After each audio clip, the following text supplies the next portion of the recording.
If you've ever felt successful on paper, but strangely disconnected inside, this episode is for you. My guest today is Kamau Akabueze, the founder of the Alien School for Creative Thinking and the architect of CREÅTIVE STEEPING, a 7-week virtual creative self-care that has reached participants from South Africa to Dubai, France to the United States, and beyond. Kamau spent nearly 3 decades in advertising and marketing, rising from a music marketing intern to chief creative officer. Along the way, like so many high performers, he realized he'd become very good at playing roles and less certain about who he actually was beneath them. That recognition sparked a profound reinvention. He frames creativity not as talent reserved for artists, but as something embedded in how we cook, relate, repair, build, parent, and imagine.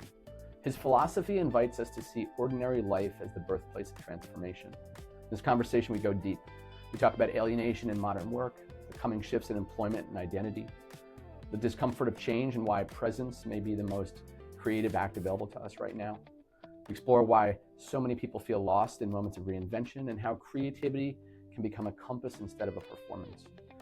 If you're navigating change, rethinking work, purpose, or identity, if you feel like there's something inside you that hasn't fully been expressed yet, this is a powerful and expansive conversation with someone who has truly walked the path and now helps others do the same.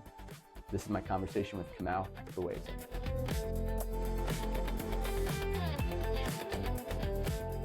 Kamau, welcome to the podcast, man. It's great to see you.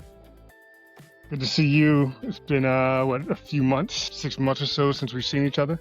Good to be here. I know. Well, you've been out having adventures in California, which I'm eager to hear about and get into. But listen, for the viewers who aren't familiar with your life and work and mission, give us some background, man. Like, tell people the abridged version of the last, 20 plus years that we've known each other, the circuitous, incredible journey that you've been on. But let's get some of that to start. Yeah. I mean, those who don't know me is most of the earth. So this is this is valuable time. Appreciate it. Man, where to start? I spent a good amount of my career in the world of advertising and marketing. My life, actually, let me not say my career, my life. I spent a good amount of my life, 60%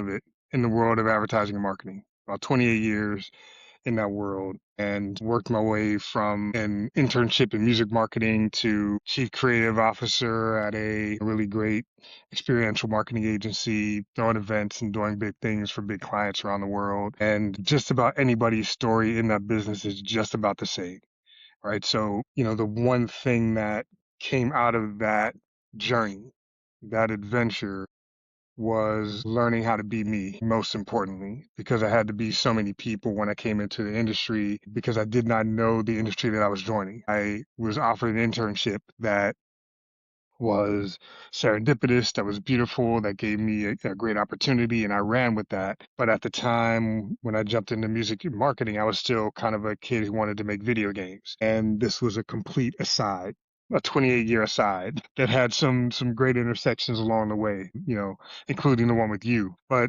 one of the things I learned was I had to be so many different people to so many different people along the way. And that way, I also became a father and a husband and had to learn how to be both of those things, being all these different ways and all these things to different people, whether I'm a strategist one day or a creative another day or an accountant one day or, whatever role you need to play in that world, you kind of play. And I had picked up so many roles that, I felt like I'd become a really good actor, but did not know who I was in that mix. And that all came to a head at a point a few years ago where, I had some really great recognition that I could be a better version of me than I was being. And it took me down some really great paths, but most importantly, to reconnect with myself as an artist, to reconnect myself in my creative spirit, to be the photographer and the father and a cultivator of healthy relationships that I've really always wanted to be. Along the way, I realized I could do that for myself and not necessarily needing a organization in order to validate that presence. And so, yeah, ever since then, I've been working on this really incredible project called the Alien School for Creative Thinking, where, I take a lot of my discoveries around alienation and how that has impacted the world, how it's impacted people, how it's impacted the creative spirit, how it impacts society, and work on tools, ideas, structures, frameworks, guidance systems that help people reconnect with their alien nature to a degree, but most importantly appreciate the uniqueness that they are and the uniqueness of their creative spirit so they can see more brightness in the roles that they're playing on a daily basis. So say I'm an individual, say we didn't know each other and I was, I've had these moments of re-examination, reconsideration, a kind of rebirth in my own life, creatively, professionally, personally, spiritually, psychically, say I come to you, what is that process like? Like, what is it like to actually work with you? Like, how do you help people now? Yeah. 'Cause I think that'll get to, like, I wanna sort of come at the exploration that we've talked about before that I think is so useful for people trying to reinvent themselves and also people Hmm. starting out. Like, I look at my son, I look at your son, look at young people coming up into a very different world than it was when we came up, and, like, how to navigate that, how to have the tools, how to have the presence of mind, the adaptability, the resilience that people need.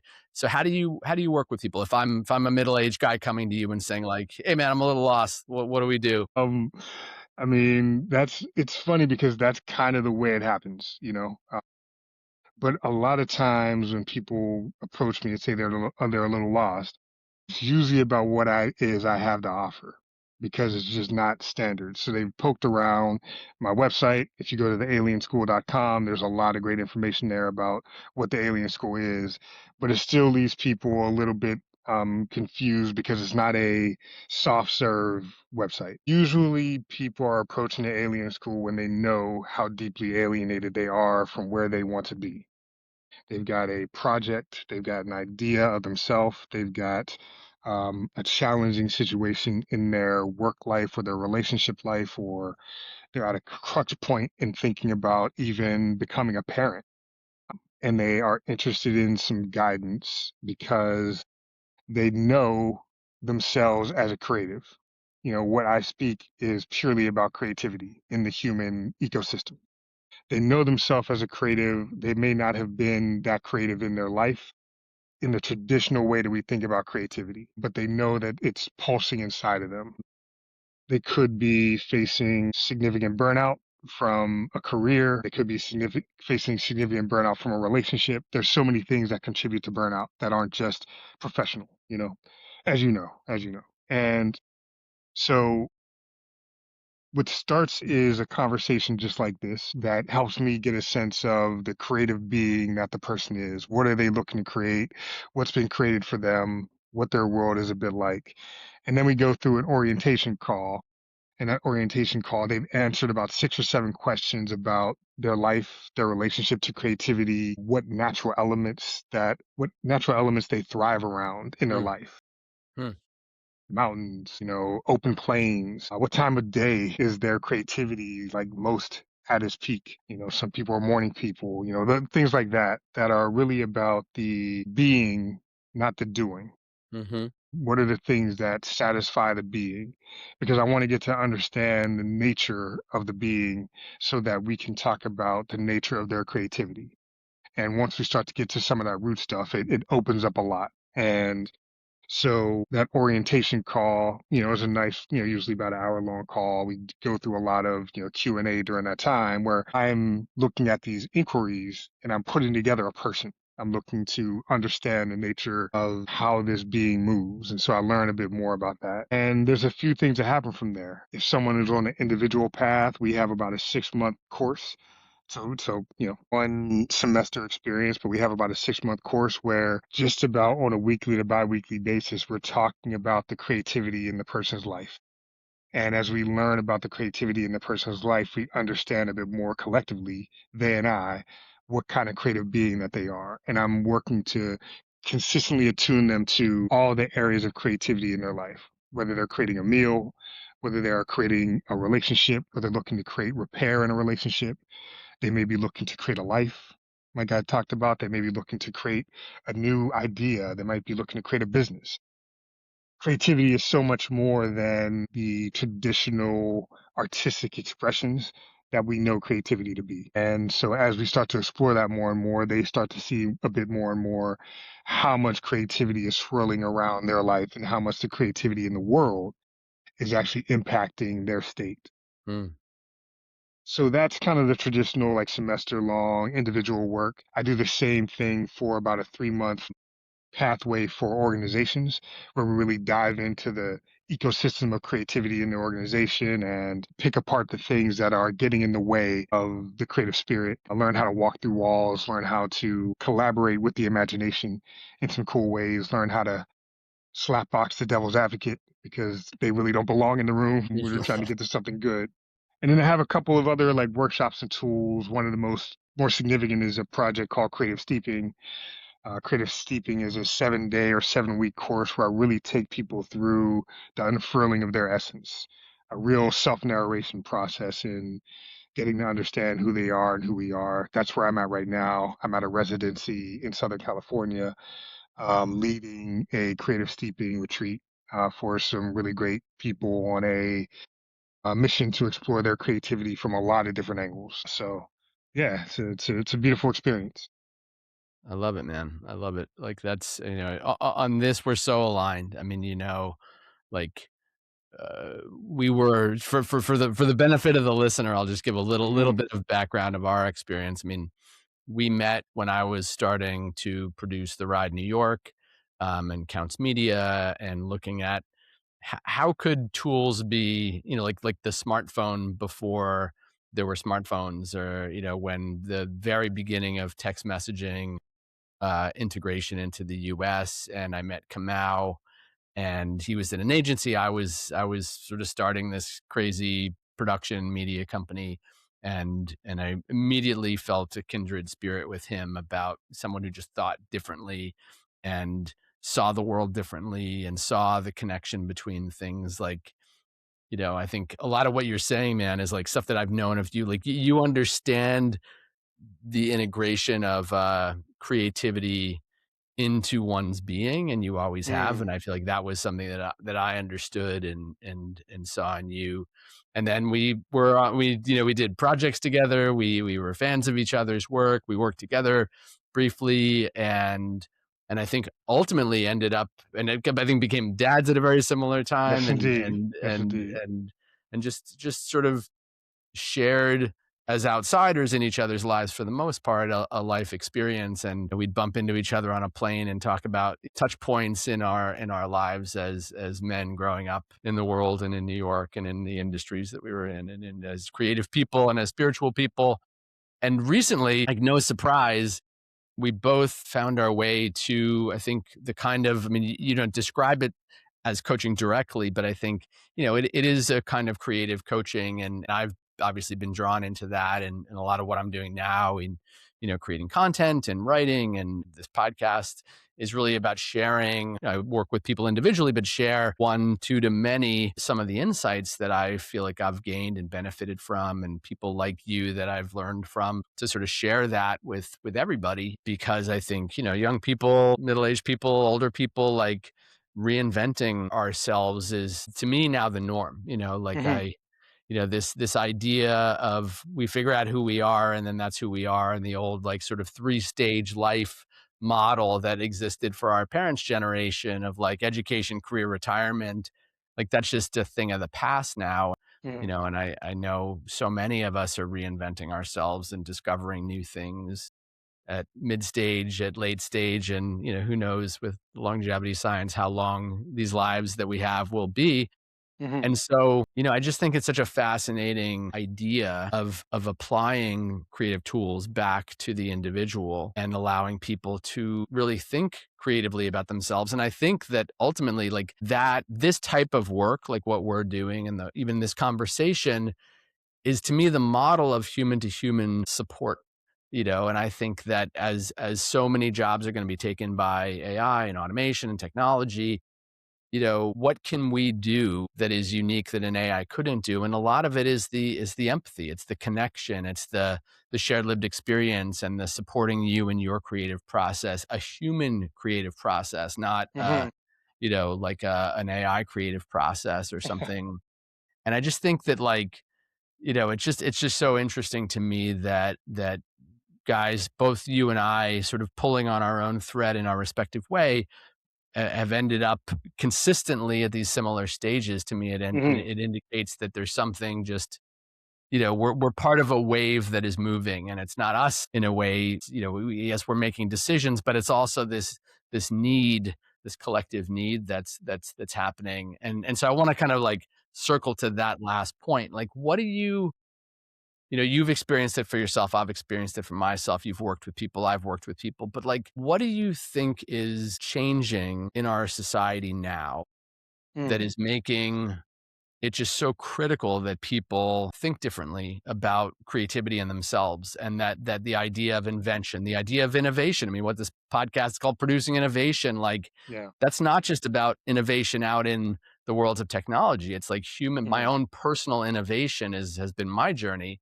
Like, what do you think is happening culturally that the need that you and I are being sort of pulled into is emerging at this moment in history?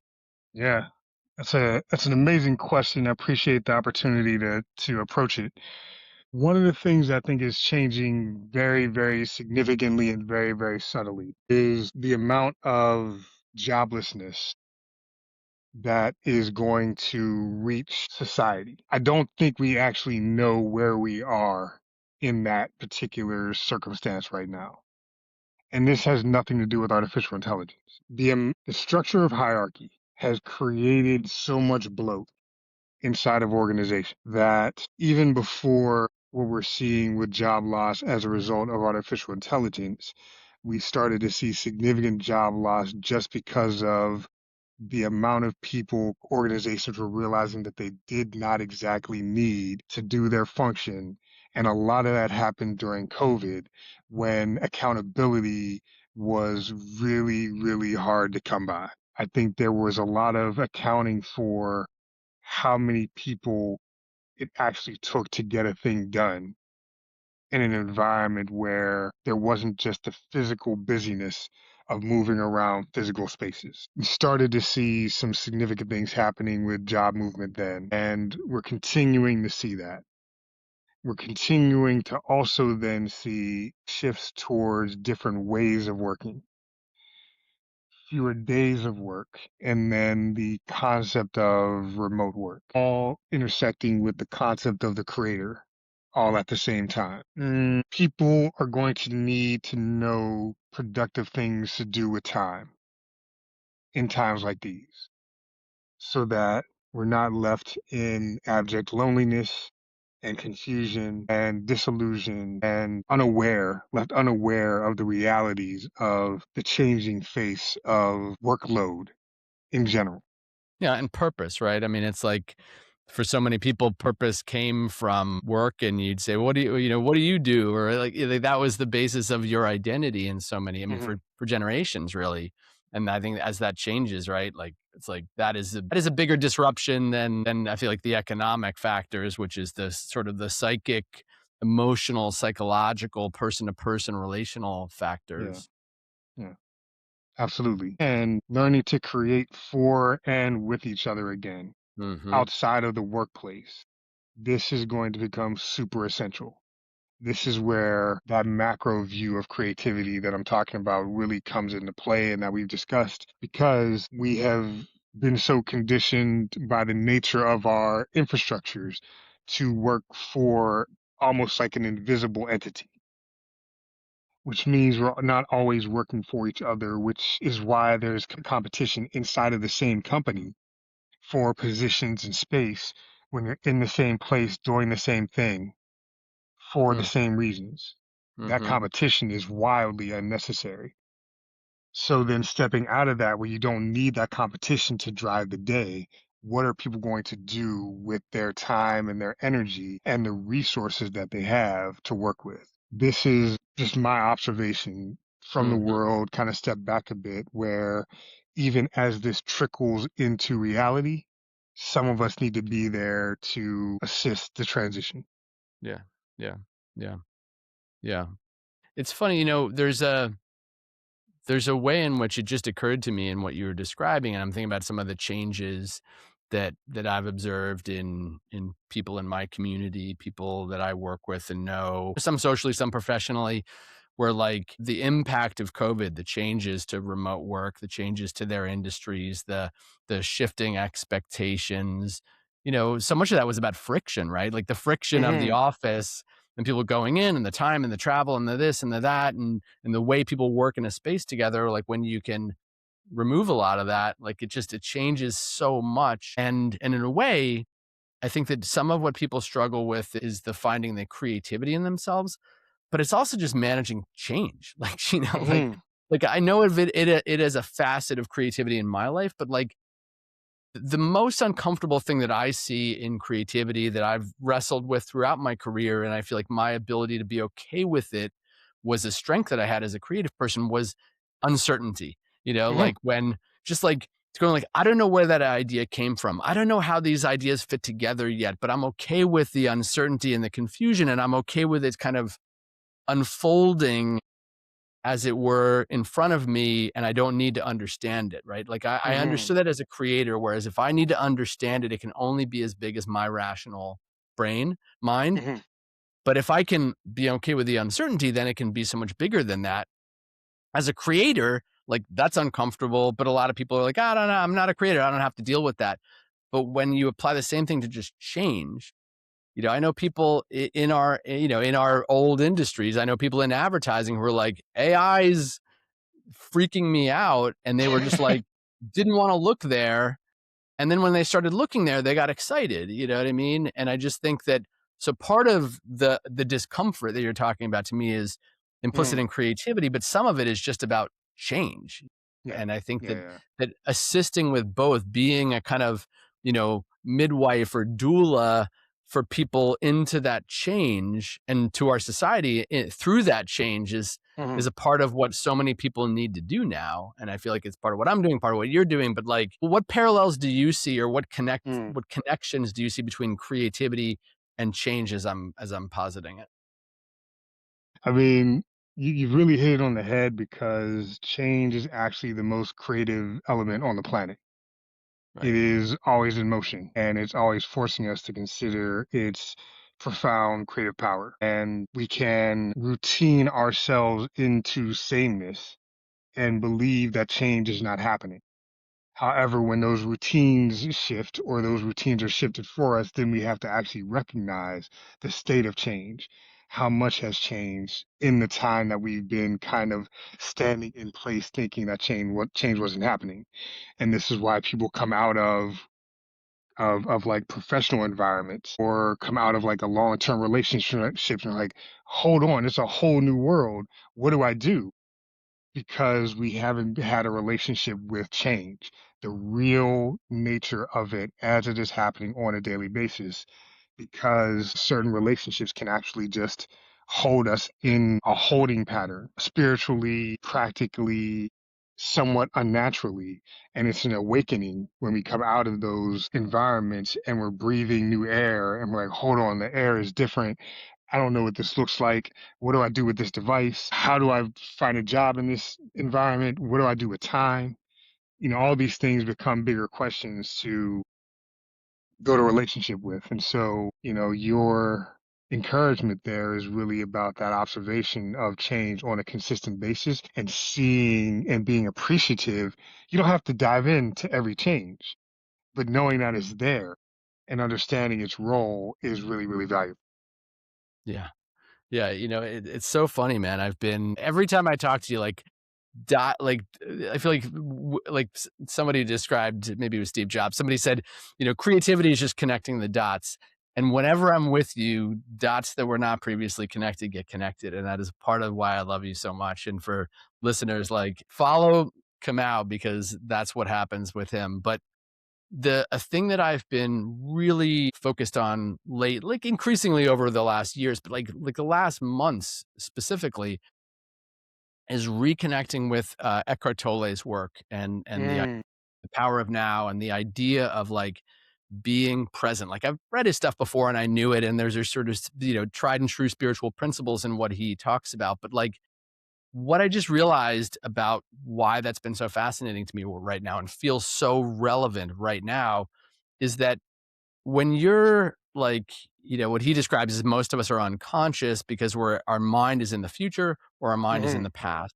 And Hmm. when we're rarely in the present right now. And yet the reality of our lives is that our life is a perpetual present that most of us miss entirely, you know?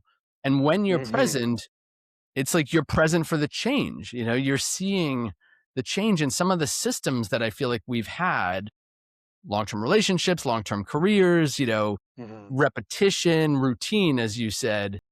We kind of get into this mode where we're less and less present, and that's more and more okay. We can kind of be on autopilot, and then we don't see the change. And then there's a Hmm. moment of like catalytic awakening, or like we're forced into a position of like, okay, now you need to like crisis mode, alarm bells going, like wake the fuck up, time to get into action. You're like, wait, what? Like everything's different now and I didn't notice. It's like, yes.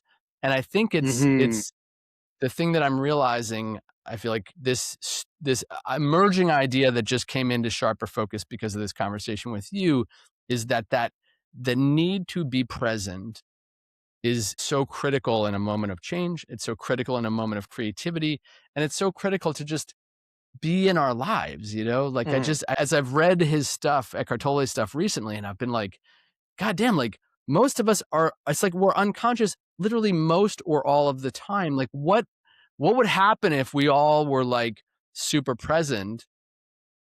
Is I feel like, well, I think we're about to find out, I think that's Yes, where indeed. we're headed. You know what I mean? Yes, indeed. Yes, indeed. I'm laughing and smiling really big because it's one of the only things that can be in the forthcoming. We're watching so many really significant events pass us by because we are somehow fully affixed to the past. And these rectangles that are graciously allowing us to have this communication that we're having right now are like receptacles of the past. It's the only thing that exists there is the past, especially when you're looking at a social media feed because all it can show is the past. And so the internet isn't as present as we are in our bodies. However, we're reliant on the internet in a lot of ways to show us what is present in our lives. And that is what feels like presence, but it's just not. And the reality of that is as we get closer and closer to the realization that we are oftentimes setting ourselves up for failure with our behaviors on a macro level, Yeah, totally. we'll recognize that there's another way, that there's actually some possibilities for like collective success. I really loved maybe 2 episodes ago, one of your guests was talking about the power of getting a billion people together to potentially do something. Yeah, Zoe And Zoe Killar of We Are Eight. yes, it's an absolute possibility. It's a possibility in this world. And the realities of that are profound, and the study of what the realities of that could be will be amazing when it does happen because it's already in the ecosphere to be able to happen. We already do it by the hundreds of thousands and millions and maybe even billions when we watch Super Bowl. So what else is forthcoming that's bringing us together in that kind of way is at least worth considering. And in order to do that, it actually takes us to be able to be in the presence of each other for something beneficial that isn't just drawing us into the past, but maybe taking us into the future. Yeah. Yeah. Yeah. Well, that's that idea of, I know many people now are talking about the idea, I mean, Eckhart Tolle, but so many more. And I feel like it's the idea that I'm kind of waking up to is that our civilization will either go through a massive awakening and transformation, or it'll really be in jeopardy. I mean, it's in jeopardy now, and it'll probably hit an absolute, crisis, because we can't be unconscious and solve the problems of our time, and I just think the idea of a billion people sort of reaching a point of real presence, like really seeing each other in a way that we haven't, really getting, like moving away from the idea that our life is in the future, which I Hmm. think so many of us do. I think our whole, in so many ways, our civilization is based on this idea of like convince us all that our present is an insufficient reality slash problem to be solved, and the solution is in the future. Hmm. It is a bottomless pit. Like that can never work out. It'll never, it's like a mirage, and it's like chasing the mirage around the globe and around the globe again, or chasing the horizon. Like you never get there, right? Like, and I think if we all sort of woke up to the creativity and the potential and our connection, our community, our Hmm. humanity in a way is getting a little bit like, high altitude here, but like shit, man, like this is like these conversations have to happen, these transformations have to happen, these awakenings have to happen. And I'm grateful that there are people like you out there facilitating that for individuals and for companies, man. Like it's if not you, then who? And listener, like this is one of the smartest, most creative people I know, and maybe take some of these lessons, because I think that the application of these ideas, and for young people, like the idea Hmm. of helping bring about this shift, is these are the businesses and these are the opportunities ahead for you, and I think for all of us these are the big problems to be solved, and they're going to take all of us working together, but the energy of youth is going to have to be a major force in this tidal shift. But for us to get to a place where we are truly appreciating each other on a level that is really transformative across the globe is going to take a lot of foolishness. We need the fool. We need to be able to believe that this is possible. Yeah. We have to be able to get to that inner child. We have to be able to get to that understanding of our imagination as a vector of possibility, not just a bunch of ideas. And in that vector of possibility, it's powerful to encode that with an idea for how we live together and create together and appreciate creativity on a different level. And this is not just about art. This is not a matter of talking towards encouraging more people to be the traditional artists that most people associate with creativity. This is a matter of, hello, human in front of me. How do we create a better relationship with each other so that our relationship potentially is an example for a better tomorrow? Can we just start with that?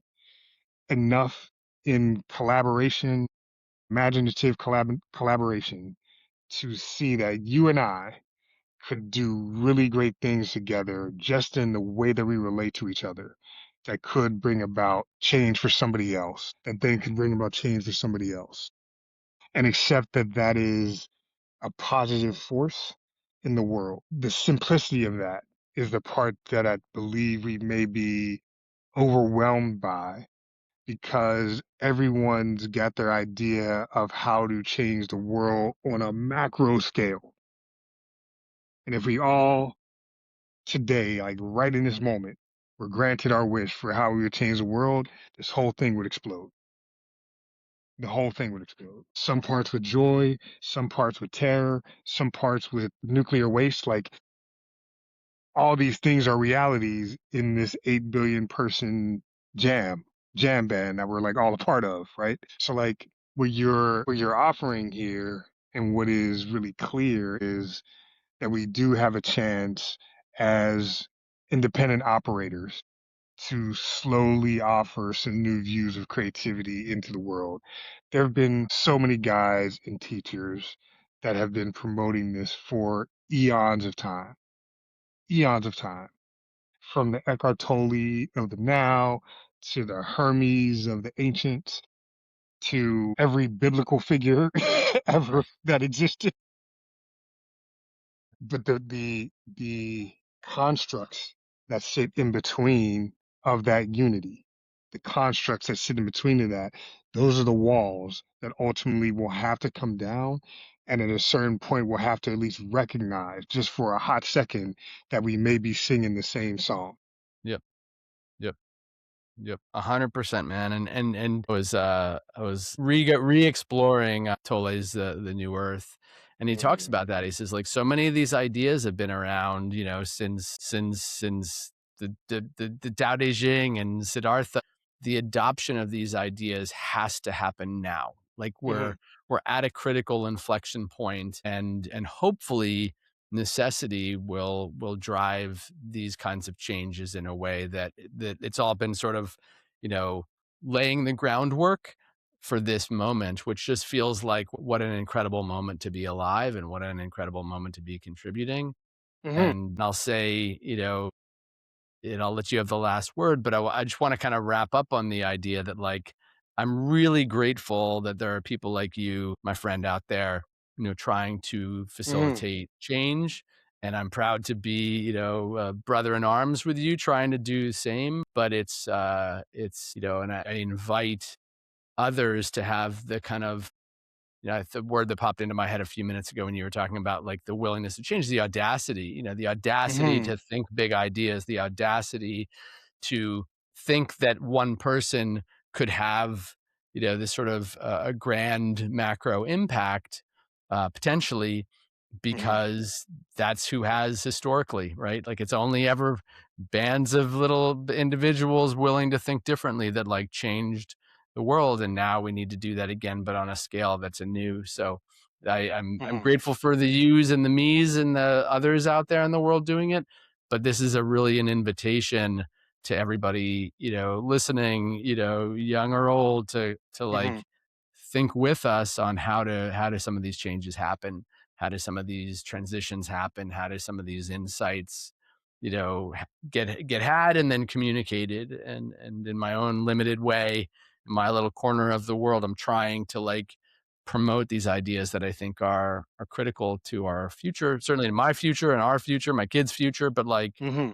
you know, I think are also really macro relevant to the world and our civilizational future. Yeah. So, last Yeah. word to you, my friend.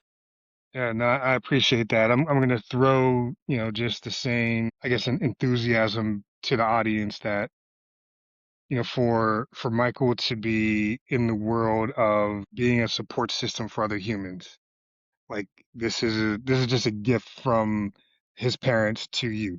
This is just They created him so that he could do all the amazing things he's done in his career, to learn what he's learned, so that he could be a guide to innovating with the creative spirit. So it's important to know this. This is not small work that brings a life into the world. And to really understand Michael's history and work product and to know where he is now it's worth the adventure in learning what he may be able to offer you through this podcast and far beyond this podcast.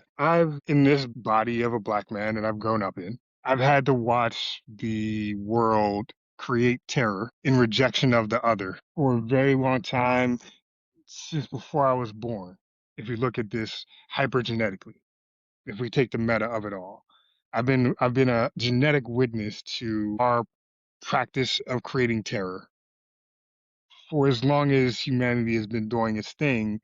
But even as a conscious being on this planet, I've been inside of the conscious, active creation of terror for so many people for so long. We got it. We've done it.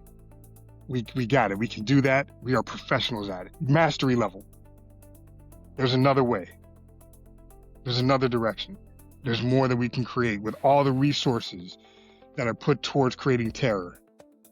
There's another way. It just has to be because of existence. And it's just up to us to recognize that there's another way and see each other as the way. And until we get there, we've got a lot of work to do, but we can get there in every way possible because our mastery level of terror creation is we don't need anything else. We can create as much terror as we want on every corner of the planet with drones, whatever it is that we need. We created all of this just to create terror in the name of defense. So, there's a love offensive available. It's just there. Catch the wave if you're interested. Yep. Yep. Absolutely, man. I love you, Kamau, and grateful for you. How can people Love you find too, you? bro. Where can people find you?